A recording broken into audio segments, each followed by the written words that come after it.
जंगल में एक बार कहीं से चलता हुआ एक चीता आता है जो कि बहुत ज्यादा थका हारा था। तभी उसे एक गुफा दिखाई देती है जो कि एक पत्थर से बंद थी। उसे देख चीता बोलता है, अरे लगता है ये गुफा खाली है। चलो इसका ये पत्थर हटाकर इसमें आराम करता हूँ।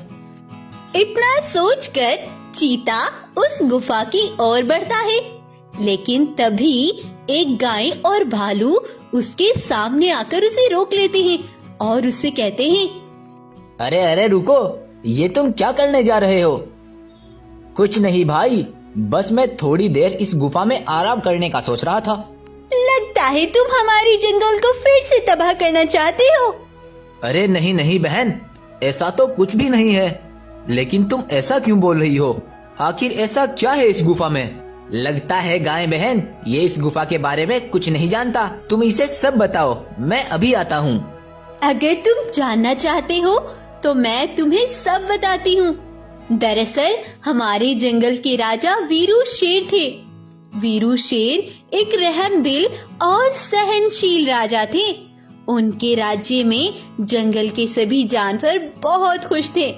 लेकिन एक बार रात के समय हमारे जंगल में कुछ रंगीन बाघ उतरते हैं और वो साधारण जानवरों में अपना रूप बदलकर आगे बढ़ते हैं। तभी उन्हें राजा वीरू देख लेते हैं और उनसे पूछते हैं, अरे अरे तुम कौन हो भाइयों, और तुम इतने घबराए हुए क्यों हो? महाराज महाराज, हम जिस जंगल में रहते थे उस जंगल में बाढ़ आ गई और हमारा पूरा जंगल बर्बाद हो गया। महाराज हमारे पास रहने को कुछ भी नहीं बचा। उनकी यह बातें सुनकर महाराज शेर को बड़ा अफसोस होता है।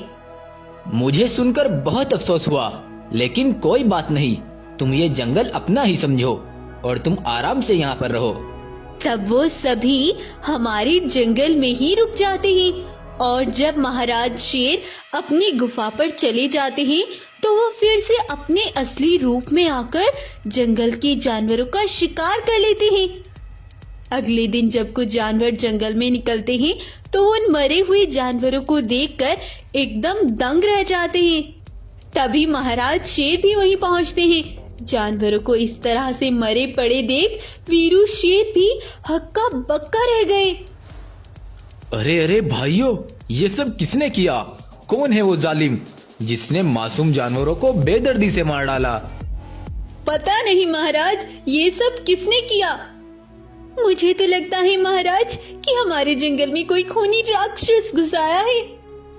रात हमारे जंगल में दूसरे जंगल के कुछ जानवर तो आए थे, लेकिन वह सब तो शाकाहारी जानवर हैं। वो ये सब बिल्कुल नहीं कर सकते।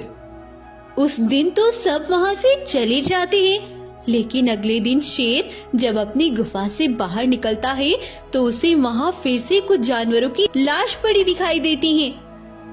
अरे अरे ये क्या? ये आज मेरी ही गुफा के सामने किसने शिकार कर लिया?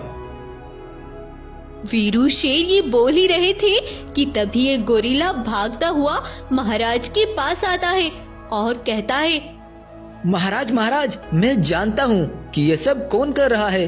दरअसल महाराज, जब मैं रात के समय अपने घर की ओर जा रहा था तभी कुछ साधारण से जानवर रंगीन बागों में बदल गए और पास में खड़े जानवरों पर हमला करके उन्हें जान से मारकर अपना शिकार बना लिया। ये सब सुनकर वीरू शेर समझ जाते हैं कि जो जानवर दूसरे जंगल से आए थे ये सब उन्हीं का किया धरा है।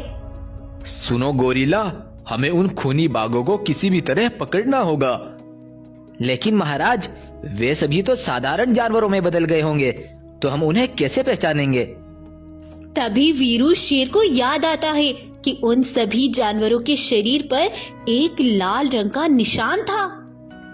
हाँ गोरिल्ला, मुझे याद आया, उन सभी जानवरों के शरीर पर एक लाल रंग का निशान था। तब वीरू महाराज और गोरिल्ला एक प्लान बनाते हैं और प्लान के हिसाब से गोरिल्ला उन सभी जानवरों को ढूंढकर उनके पास जाता है जो कि वो रंगीन बाघ ही थे। अरे अरे सुनो भाइयों, आज महाराज शेर ने सभी जानवरों को गुफा में दावत के लिए बुला रखा है। चलो तुम सब भी वहीं जल्दी से चलो। दावत की बात सुनकर वो सभी तैयार हो जाते हैं और गुफा के अंदर चले जाते हैं। और उनके अंदर जाते ही पहले से वहीं पर खड़े वीरू शेर और भालू गुफा के सामने एक बड़ा सा पत्थर लगाकर उसे बंद कर देते हैं। और तभी से ये गुफा बंद है और आज फिर से तुम इस गुफा को खोलने वाले थे। गाय की पूरी बात सुनकर चीता भी दंग रह जाता है। मुझे माफ करना गाय बहन, मुझे ये सब नहीं पता था। अच्छा हुआ कि तुमने मुझे ये सब बता दिया। सुनो चीता, अगर तुम्हें आराम करना है तो तुम आज मेरे घर चलो। तब गाय चीता को अपने साथ अपने घर ले आती है और उसे भोजन भी कराती है। और रात के समय चीता जब सो रहा था तो उसे एक सपना आता है और तभी वो हड़बड़ाकर उठ जाता है। अरे ये मुझे सपने में क्या दिखाई दिया? वो गुफा में मदद के लिए चिल्ला रहे हैं। मुझे एक बार उस गुफा को खोलना होगा। तब अगले दिन चीता छिपकर उस गुफा से वो पत्थर हटा देता है तो उनमें से कुछ बाघ तो मर चुके थे और कुछ जिंदा थे। तब वो बाघ चीता से कहते हैं, तुम्हारा बहुत शुक्रिया भाई, तुमने हम सबको मरने से बचा लिया। मैं तुम्हारी पूरी हकीकत जानता हूँ कि तुमने सभी जानवरों के साथ क्या किया था।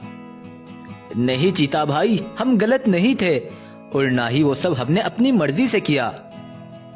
तो फिर सच्चाई क्या है, बताओ मुझे। दरअसल भाई, हम सब रंगीन बाग एक वृंदावन जंगल में रहा करते थे। हम सब मिलजुल कर खुशी से रह रहे थे, लेकिन एक बार कहीं से एक दुष्ट बाघ हमारे जंगल में घुस आया। उसके पास एक जादुई मणि थी। वह अपनी एक बड़ी सेना बनाकर पूरी दुनिया पर राज करना चाहता था। तो वो हमारे पास आया और उसने अपनी शक्तियों से हमें अपने वश में कर लिया और हमसे बोला, सुनो मेरे सिपाहियों, आज से तुम मेरे गुलाम हो और मैं तुम्हारा महाराज। बस पहले अब मैं कोई सोने के जानवर का शिकार कर लूं, उसके बाद मैं इस दुनिया को अपने वश में कर लूंगा। उस बाघ ने अपने पूर्वजों से सुना था कि अगर कोई सोने के जानवर का शिकार करके उसे खा जाए तो वो कभी बूढ़ा नहीं होता।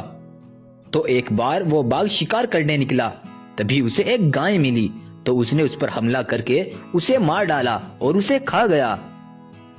लेकिन तभी उसे सोने की एक बकरी दिखाई देती है। उसे देख बाघ की आंखें चमक उठती है और वह उसे उठाकर अपने साथ गुफा पर ले आता है और कहता है, सुनो सिपाहियों, मैं अभी अभी भोजन करके आया हूँ। इस सोने की बकरी को मैं कल खाऊंगा, आज रात तुम इसका ख्याल रखना। तब वह बाघ तो सो गया और हम रात में उस बकरी की निगरानी करने लगे। लेकिन कुछ देर बाद रात में हम सब भी सो गए तो वह बकरी वहां से भाग गई। सुबह में जब वह बकरी उस बाघ को नहीं मिली तो वह गुस्से से आग बबूला हो गया और उसने हमें जंगल से निकाल दिया। निकल जाओ यहाँ से, तुम मेरे किसी काम के नहीं हो। तुमने एक सोने की बकरी को मेरा शिकार होने से बचा लिया। अब जब तक तुम सैकड़ों जानवरों का शिकार नहीं कर लोगे तब तक तुम अपने असली रूप में नहीं आ पाओगे। उस जालिम बाघ ने हम पर ऐसा जादू किया कि हम मासूम जानवरों का शिकार करने लगे। यह सब हमने उस खूनी बाघ की वजह से ही किया। चीता भाई, हम कभी मासूम जानवरों का शिकार नहीं करना चाहते थे।